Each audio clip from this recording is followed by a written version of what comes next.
casa del Señor. Efesios capítulo 1, verso 21 al 23 dice así: sobre todo principado y autoridad y poder y señorío, y sobre todo nombre que se nombra no solo en este siglo, sino también en el venidero, y sometió todas las cosas bajo sus pies, y lo dio por cabeza sobre todas las cosas a la iglesia, la cual es su cuerpo, la plenitud de aquel que todo lo llena en todo. Amén. En este capítulo 1 de la carta a los Efesios, la semana pasada leímos del versículo 15 hasta el 20 y estábamos hablando acerca de qué es lo que realmente debemos aprender a pedirle a Dios. Y yo les mostré, les enseñé a través de la palabra de Dios las cosas por las que Pablo oraba. Y si están registradas en la Biblia es para que aprendamos nosotros a orar, hermano. Para que aprendamos a orar. A veces estamos orando de una manera incorrecta. A veces estamos pidiendo cosas que no tienen sentido pedir. Yo les ponía el ejemplo la semana pasada, cuando nosotros oramos a Dios y que nos dé poder. Señor, danos poder, llénanos de tu poder, dame poder, Señor. Y ya la palabra nos mostró en este capítulo 1 de Efesios que ya nosotros hemos recibido todas las bendiciones espirituales a través de Cristo. Todo. Y entonces el apóstol Pablo nos muestra la importancia de darle gracias a Dios. Por ejemplo, solo voy a recordar las 4 cosas que enseñé la semana pasada. El apóstol Pablo nos enseña qué importante es agradecerle a Dios por las personas que vienen a Cristo. Qué importante es agradecer a Dios, orar a Dios por las personas que están viniendo a los pies de Cristo. Mire, yo acabo de actualizar esta lista y en el mes de enero 42 personas, según la lista que yo tengo de las personas que han venido a aceptar a Cristo, reconciliarse con Cristo, 42 personas. ¿No cree usted que le podemos dar una alabanza a Dios, al Señor?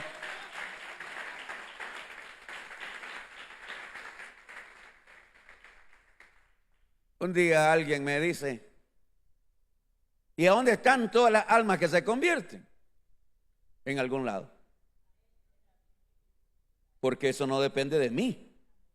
O sea, nosotros predicamos el evangelio. En esta casa se predica el evangelio. Llamamos a las personas a una conversión, a un arrepentimiento. Las personas toman su decisión de reconciliarse o venir a Cristo. Nosotros como iglesia hacemos lo que está en nosotros, poderle dar seguimiento a esas personas. Por eso es que tomamos datos, le tomamos los nombres, la dirección, el número de teléfono y se les llama, se les delega a una persona. Pero después muchas de estas personas dicen: no, yo no quiero que me visiten. Y cuando alguien dice no quiero, ¿qué hacemos? No podemos irnos a meter a un lugar. Entonces, eso nos ha pasado. ¿Ves? Porque de repente alguien podría estarse preguntando: ¿y dónde están esos 43? Bueno, en algún lado. Algunos deben de estar aquí, o algunos van a venir el domingo. Entonces, pero ¿qué fue lo que dijo Jesús? Que hay que predicar el evangelio a toda criatura. Y el deseo de Dios es que toda persona se salve, aunque estamos conscientes que no todo el mundo se va a salvar. Estamos conscientes de eso. Entonces, nuestra labor, seguir orando por esos hermanos que reconciliaron en el mes de enero, que aceptaron a Cristo en el mes de enero. Seguimos orando por la alma.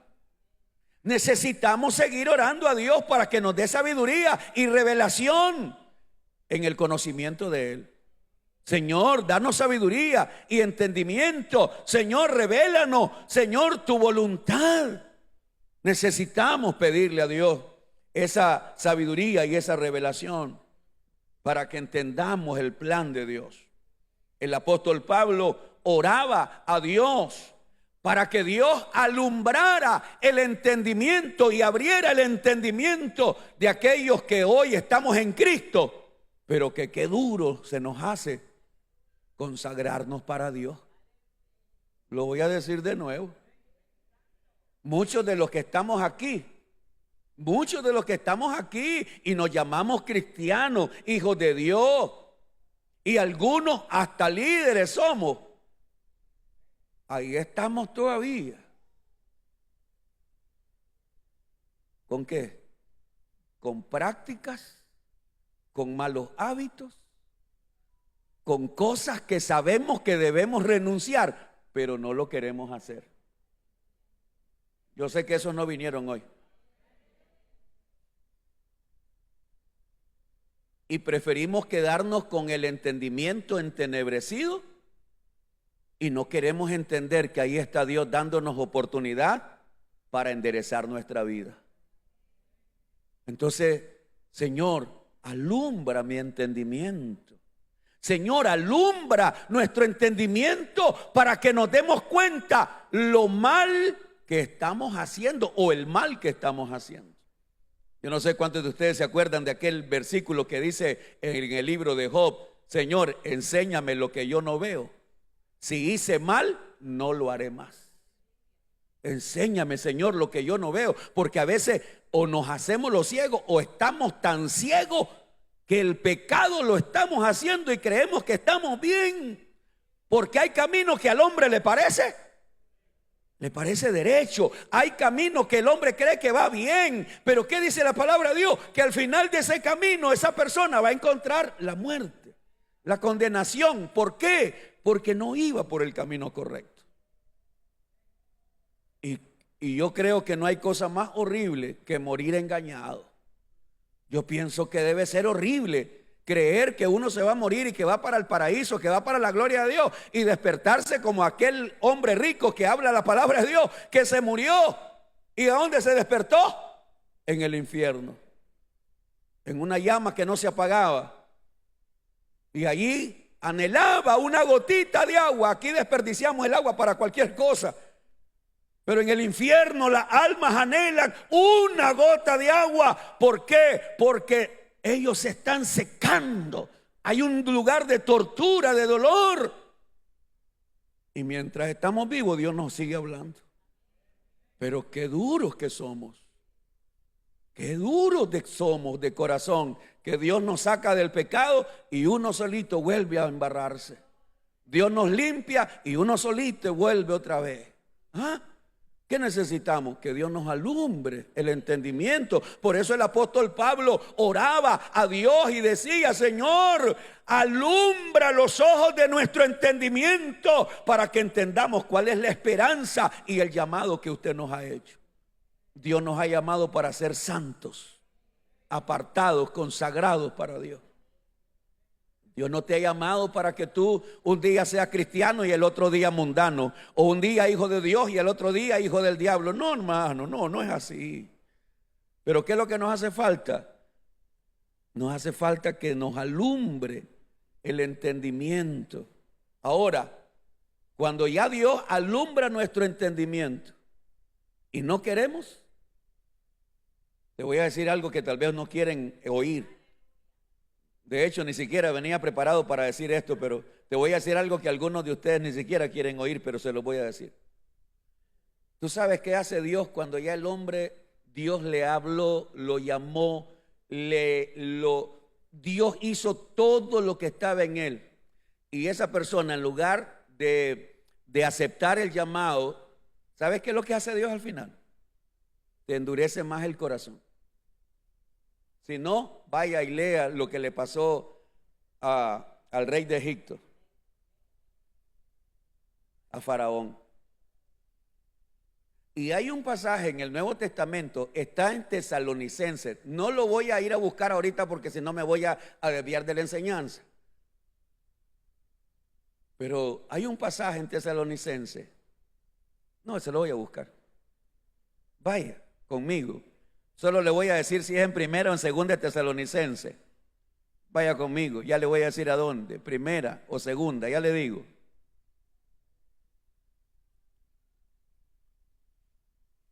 En segunda de Tesalonicenses.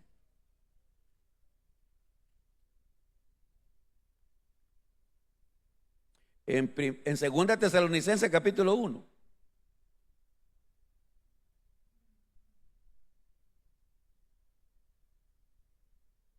Versículo 6.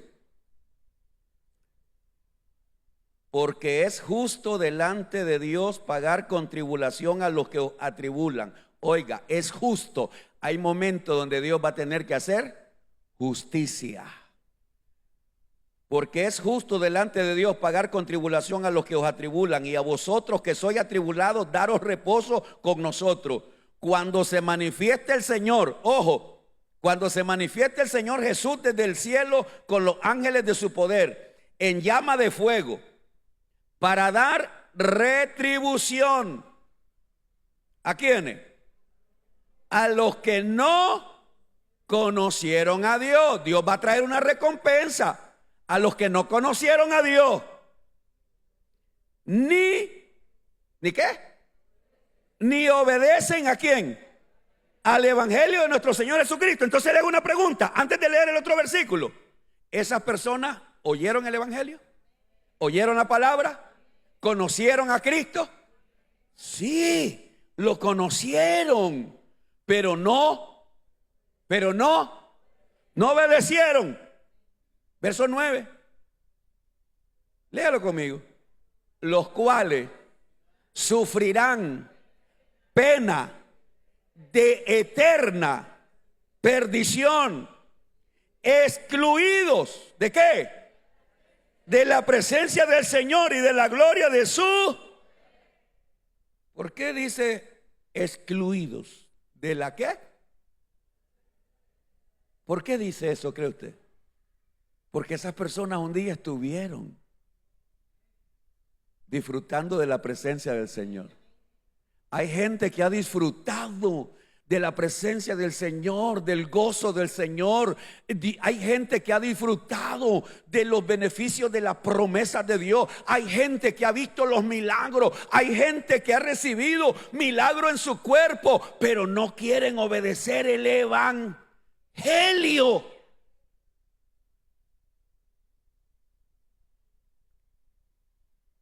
Al final, Dios mismo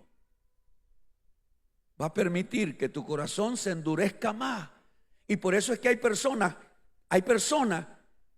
que uno le advierte, le dice, y en lugar de apartarse, ¿qué hacen?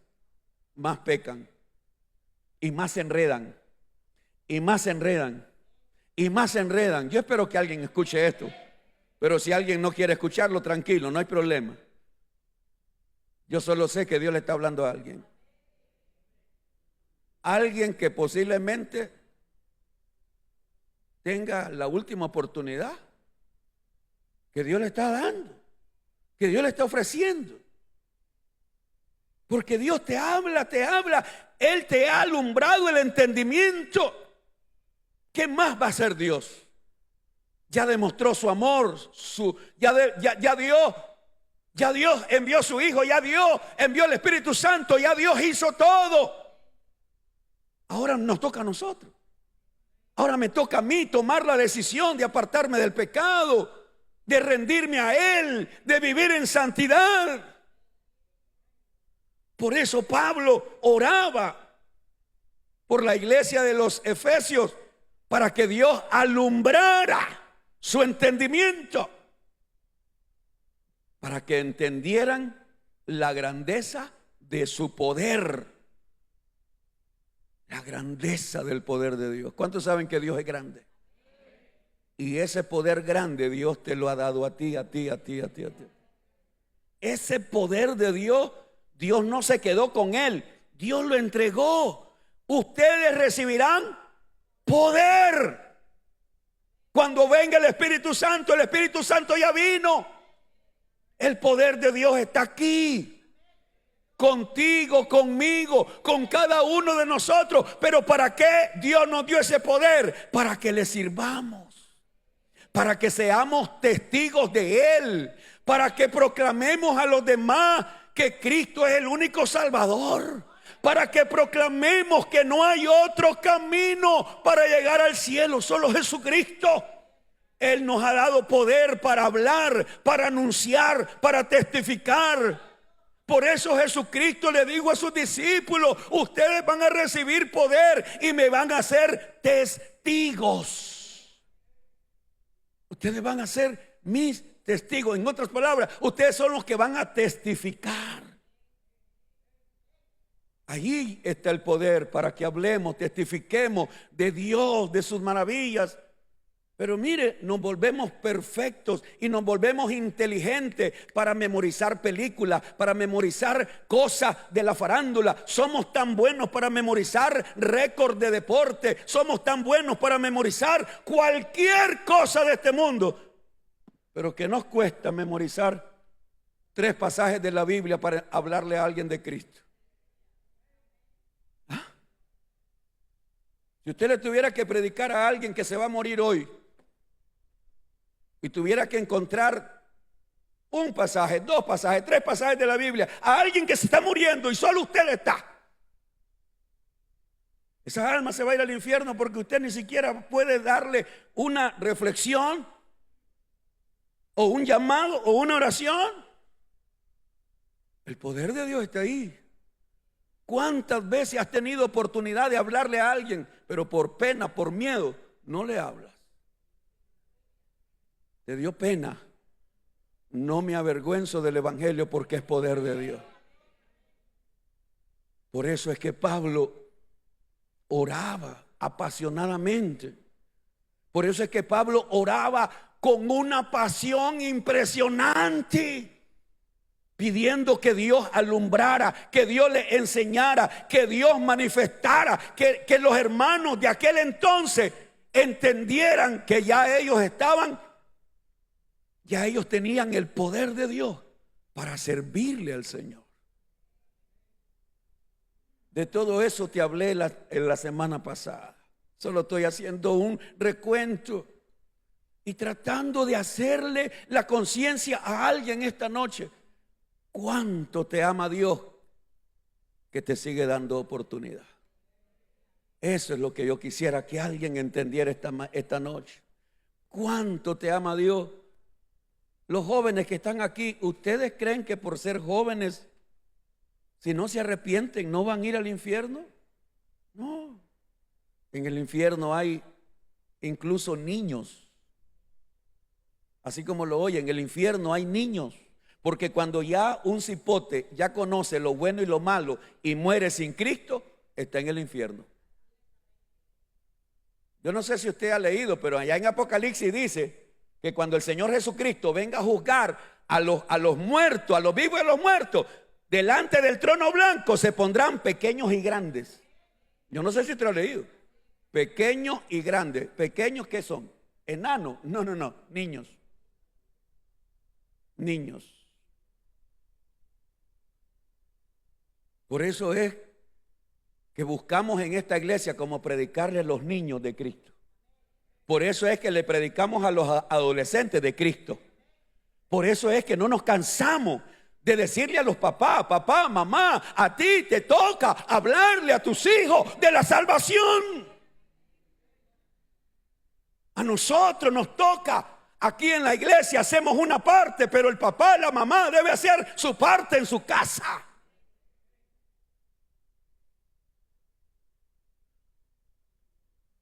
La pasión de Pablo a mí me estremece, me conmueve. ¿Por qué? Porque es necesario que se vuelvan a levantar en este tiempo hombres como Pablo, Y yo quisiera que en esta iglesia se levantaran hombres y mujeres apasionados a orar todos los días y a decirle a Dios: Señor, alumbra nuestro entendimiento para que nos demos cuenta de lo malo que estamos haciendo, del daño que le estamos haciendo a la obra. Alumbra nuestro entendimiento para que entendamos que ya tenemos tu poder, Señor, y que ese poder lo debemos usar para el reino de Dios. Y en estos últimos 3 versículos, el apóstol Pablo está orando para que los cristianos de Éfeso en aquel entonces comprendieran el señorío de Cristo. El señorío de Cristo. Y ahora yo voy a volver a leer el verso 21, hablando de Jesucristo. Jesucristo está sobre todo. Jesucristo está sobre todo principado y sobre toda autoridad y sobre todo poder y sobre todo señorío y sobre todo nombre que se nombra no solo en aquel siglo, sino en todos los siglos, hasta donde llegue la eternidad, la vida en este mundo. El señorío de Cristo. Cómo la gente famosa se burla de Jesús hoy. Cómo la gente se burla de la cruz de Cristo.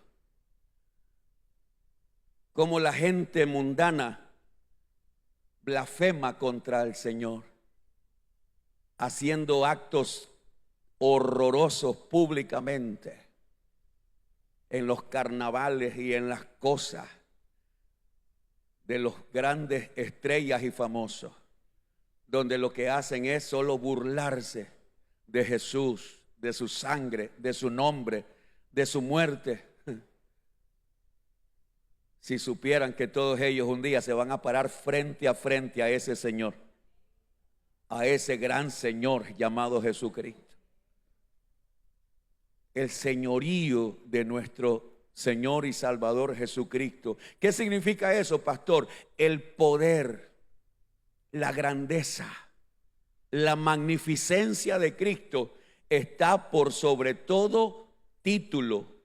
No hay un ser en el cielo. En el cielo hay querubines, serafines, hay ángeles, hay arcángeles, y yo no sé qué otro tipo de ángeles celestiales hay. En el reino de las tinieblas está Satanás, están los principados, los gobernadores de las tinieblas y ángeles de maldad, y hay un montón de demonios. Pero no importa qué tan grande sea un demonio, no importa qué tan grande sea un ángel, no importa qué tan grande sea un hombre en la tierra, nadie es mayor que nuestro Señor. Nadie, nadie. El señorío de Cristo. Necesitamos entender, necesitamos comprender qué significa eso. ¿Qué significa el señorío de Cristo? Un día se doblará toda. Ahorita no se dobla toda rodilla. Pero cuando Cristo aparezca y todo ojo le verá, los poderosos van a buscar donde meterse. Los que creían que todo lo tenían van a temblar ante su presencia. Y todo ser en los cielos, en la tierra y debajo de la tierra se van a postrar ante Jesús. El señorío. Por eso es que te digo, si entendieran esos que hoy se burlan de Jesús, de la cruz, se burlan de su sangre, si entendieran que un día van a estar delante de ese gran Señor, el alfa y el omega, el principio y el fin. ¿Qué es lo que yo debo entender sobre el señorío de Cristo? Que no puedo esconderme de Él. Hermano, hermana, si usted supiera ¿Cómo lo digo? Me quisiera dar a entender, pero no hallo la forma. Pero a ver, voy a intentarlo. Hermano Winston, venga, ayúdeme, por favor. Ayúdeme. ¿Anda su celular ahí? ¿Por ahí? Ahí tráigalo, hermano. No me diga que estaba chateando. No, ¿verdad? Tranquilo, hombre. Tranquilo, hermano. Tranquilo. Ok. Entonces aquí está el hermano Winston. Pero el hermano Winston está haciendo cosas ocultas, escondidas. ¿Pero escondidas de quién? ¿Escondidas de quién? De la gente. ¿Pero de Dios? Ok. Si cuando usted como cristiano, en cualquier lugar donde usted va, si usted se diera cuenta conscientemente que ahí donde está haciendo lo que esté haciendo en su calache, usted está consciente que ahí está Jesús a la par suya mirando también lo que usted está viendo. Si entendiéramos eso, ¿lo seguiría haciendo? Estoy seguro que no. Si usted se va a meter a una habitación a hacer algo que usted sabe que no debe hacer, y si usted estuviera consciente que allí a la par tuya, ahí está Jesús contigo. Si estuviera físicamente, haría lo que... ¿Me doy a entender, hermano? Si entendiéramos que el señorío de Cristo está por sobre todo, si nos vamos al cielo, ahí está Él. Si nos vamos a lo profundo del mar, ahí está Él. Si nos vamos a meter a una cueva o a cualquier lugar, ahí está Él. ¿Hay algún lugar donde podamos escondernos de Él? Entonces, ¿por qué te escondes? ¿Por qué me escondo cuando estamos haciendo cositas allí con el calachito este? Nos escondemos. ¿Ah? Y estamos chateando con alguien que no debo chatear. Y estoy mandando cositas que yo no debo mandar. O a la que se la debo de mandar, no se lo mando. Pero le estoy mandando cositas a una mujer que no es mi mujer. Le estoy mandando cositas a un hombre que no es mi hombre. ¿Aló? Pero como nadie me agarra, pero como nadie me oye, como nadie me ve, y somos cristianos, ¿lo ve el Señor? ¿Lo sabe el Señor? Gracias, hermano Winston. Si entendiéramos el señorío de Cristo. Cuando Felipe fue a llamar a Natanael, Jesús no estaba físicamente ahí. Felipe fue a buscar a su amigo Natanael, lo halló debajo de un árbol y se lo llevó donde Jesús. Y cuando llegó donde Jesús, Jesús dice: ahí hay un verdadero israelita en el que no hay engaño. Señor, ¿y de dónde tú me conoces? Desde antes que te llamara Felipe, yo te vi donde tú estabas. ¡Ay, Señor! No dice que cayó postrado, porque reconoció que Jesús, que no estaba donde él estaba, él ya lo había visto. ¿Ah? Pero hoy nosotros somos, hermanos, tan tontitos, que creemos que nos escondemos de Dios, del Señor. No nos damos cuenta que Él todo lo sabe, todo lo ve. El diablo no puede estar en todo lugar. Los demonios no pueden estar en todo lugar. Los ángeles no pueden estar en todo lugar. Todo ser angelical puede estar en un solo lugar. El único que está en todo lugar es Dios. Y Jesucristo es Dios. Él lo sabe todo. Él sabe todo de mí. Él conoce mis pensamientos. Él sabe lo que yo quiero en mi corazón. El Señor sabe, conoce todo. Mis secretos, mis palabras, mis pensamientos, mis malos deseos. Él los conoce. Pero quiero hacer creer que yo me estoy escondiendo de alguien. Sí, me puedo esconder de mi esposa. Mi esposa tal vez no se da cuenta de lo que hago, de lo que veo, de lo que escucho. Mis hijos, Ustedes no se dan cuenta, pero el Señor lo sabe. Él lo sabe. Mateo 28, 18. Las palabras de Jesucristo fueron estas. Antes de irse al cielo, le dijo a sus discípulos, el Señor Jesús se acercó a sus discípulos y les habló diciendo: toda potestad me es dada en el cielo y en la tierra.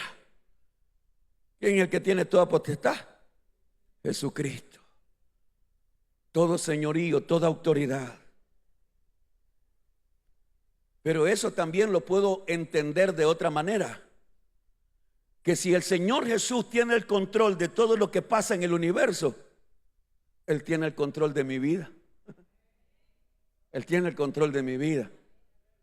Y que aunque a veces me siento angustiado, o a veces me puedo sentir solo, o a veces me puedo sentir que no entiendo por qué pasan algunas cosas, pero si Él es el Señor que tiene el gobierno, el control de todo, yo en sus manos, yo estoy seguro.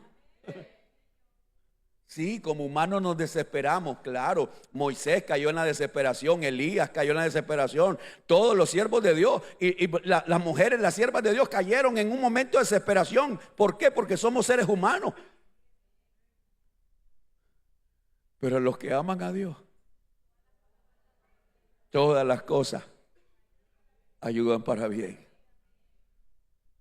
El Señor tiene el control de todo. Por eso es que el apóstol Pablo nos dice en esta escritura, en esa oración que estaba haciendo Pablo, que el señorío de Cristo está por sobre todo principado, sobre toda autoridad, sobre todo poder, sobre todo señorío, sobre todo nombre. El señorío de Jesucristo está sobre toda su iglesia. Versículo 22, y sometió todas las cosas bajo sus pies y lo dio por cabeza sobre todas las cosas a la iglesia. ¿Quién es la cabeza de la iglesia? Jesucristo. En otras palabras, ¿quién es el que gobierna, dirige, guía a la iglesia? Jesucristo. Jesucristo.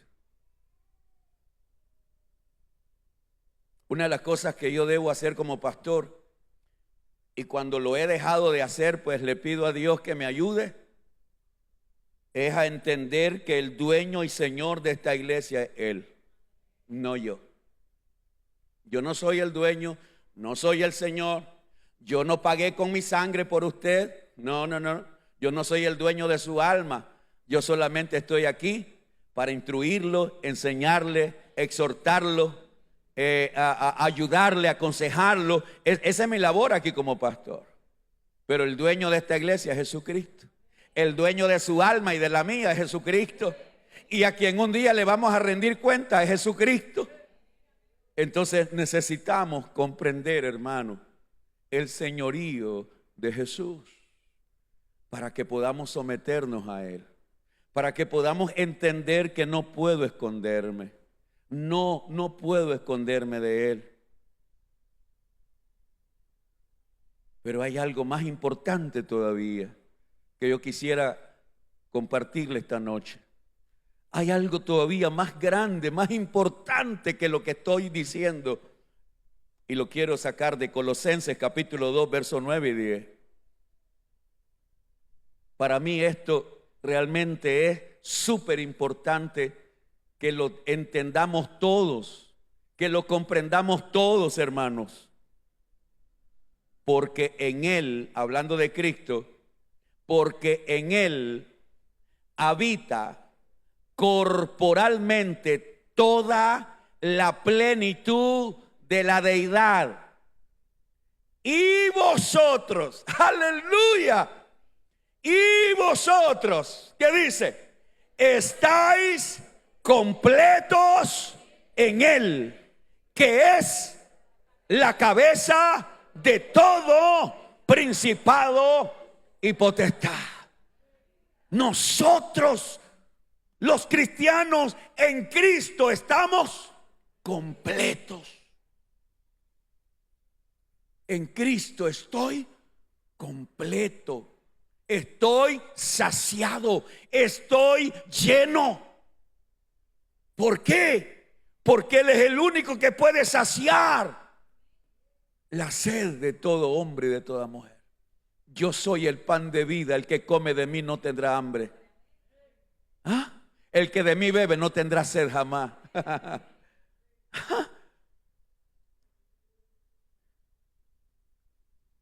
La soberanía, la grandeza de nuestro Señor, Él lo llena todo.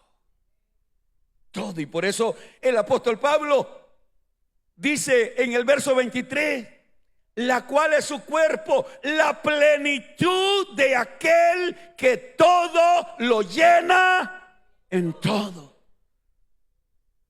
¿Qué más pruebas necesitamos para entender que ya Dios nos entregó todo lo que necesitamos? Ya Dios nos dio las capacidades, las habilidades. Ya Dios nos dio los dones, talentos. Ya Dios nos ha capacitado, hermano. ¿Pero para qué? Para que le sirvamos. Pero ahora yo debo entender, yo debo comprender que Jesucristo es el que tiene el señorío sobre todo. Y si Él es mi Señor y yo soy su siervo, donde quiera que yo ande, Él anda conmigo. Y que cuando yo haga algo malo, cuando yo diga algo malo, cuando yo actúe de una forma que no debe actuar un cristiano, yo debo entender que allí Cristo estuvo conmigo también. Yo necesito entender esa grandeza del Señor, ese señorío de Cristo. Yo lo quiero entender bien. Yo quiero entender bien cómo es que Jesús realmente tiene el control de todo. ¿Y cómo lo quiero entender? Que Él nunca se aparta de mí. Nunca. ¿Y sabe por qué quiero aprender eso? Porque no quiero pecar contra Él. En mi corazón he guardado tus dichos para no pecar contra ti, Señor. Que esta noche pudiéramos atesorar esta palabra en nuestro corazón, para que mañana, cuando tengas la oportunidad de pecar, de hacer algo que no debes hacer, te acuerdes que ahí está Jesús contigo. Que cuando le estés diciendo una mentira a alguien, te acuerdes que ahí está Jesús escuchándote. Cuando vayas a tener la oportunidad de hacer algo malo, acuérdate que ahí está Jesús. Cuando hagas una transacción ilegal o alguna cosa ilegal, acuérdate que ahí está Jesús. Yo por eso quiero aprender eso. Yo por eso le pido a Dios, Señor, ayúdame a entenderlo. Porque igual que ustedes, yo también he hecho cosas y se me ha olvidado que ahí estaba Jesús a la par mía. Porque cuando uno peca, cuando uno hace algo incorrecto, por favor dígame si no es lo que usted también siente.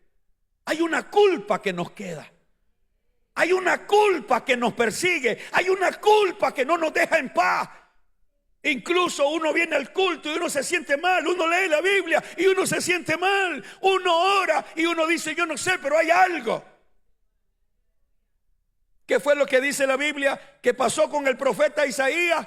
Isaías llegó al templo a adorar a Dios, y cuando estaba adorando los cielos se abrieron y Dios le permitió a Isaías ver la gloria de Dios. Y cuando Isaías miró aquella gloria, él dijo, ¡ay de mí!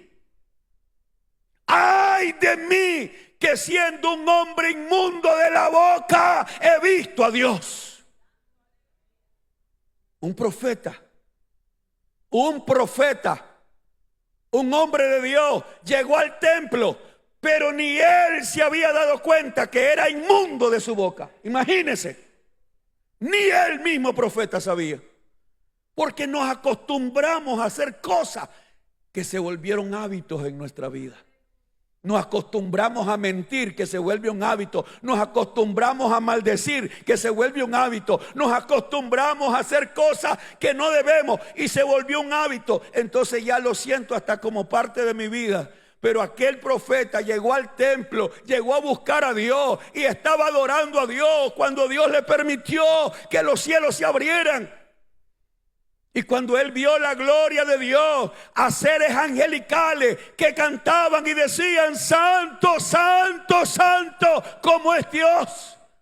¿Cómo es Dios? Él es santo y Él habita en santidad. Y cuando Isaías miró la gloria de Dios, el hombre dijo: ay de mí, que yo, siendo un hombre inmundo de labios, he visto a Dios. Y Dios mandó a un ángel, y eso lo dice Isaías, y agarró con unas tenazas carbón encendido en el altar de Dios y se lo fue a poner en la boca al profeta, purificándolo, limpiándolo. Y Dios le dijo al profeta: hoy es quitado tu culpa y tu pecado. Hoy es quitado tu culpa y tu pecado. Y es lo que hoy nos está pasando, hermano. Por favor, entienda. Es lo que hoy nos está pasando a miles de cristianos. Estamos pecando y no nos da ni frío ni calor. Estamos haciendo lo malo y nos da lo mismo. Y venimos a la iglesia, adoramos a Dios. Ya no hay temor de Dios. Estamos haciendo cochinadas ahí con nuestros celulares, con nuestras computadoras, con nuestras tablets. Estamos haciendo porquería. Y luego venimos a adorar a Dios.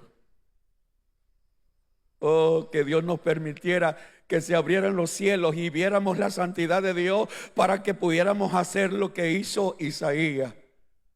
Ay de mí, que yo soy un hombre inmundo. Pero hoy, en lugar de reconocer nuestra inmundicia, preferimos cubrirla. Preferimos huir de la presencia de Dios. Nos enojamos cuando oímos un mensaje duro. Nos molestamos cuando el pastor predica un mensaje de exhortación y no te estás dando cuenta que lo que Dios quiere librarte es del infierno. Porque si tú murieras hoy en pecado, hoy irías al infierno. Y aquí está Dios diciendo: yo te amo y yo quiero salvarte. Yo no quiero tu perdición, porque Dios no quiere que nadie se pierda. Dios no quiere que nadie perezca. Dios lo que quiere es que todo pecador venga al arrepentimiento. Eso es lo que Dios quiere. Por eso esta noche yo le ruego a Dios, hermano. Voy a pedir a mi hermano Manuel que pase. Yo le ruego a Dios esta noche que venga el temor de Dios a esta iglesia. Que venga el temor de Dios a los pastores, a los líderes. Que venga el temor de Dios a toda persona, hermano. Y nos humillemos delante de Dios y entendamos el señorío de Cristo. Él lo sabe todo. Él sabe todo lo malo que tú y yo hicimos hoy. Él lo sabe. Él sabe cada palabrota que salió de tu boca. Él la sabe. Él la sabe. Él sabe todas las cosas que hicimos mal hoy. Pero también Él sabe que si hoy nos arrepentimos, hoy podemos salir con un corazón limpio. Si hoy nos quebrantamos ante su presencia, hoy podemos salir con un corazón limpio. Señor, en esta noche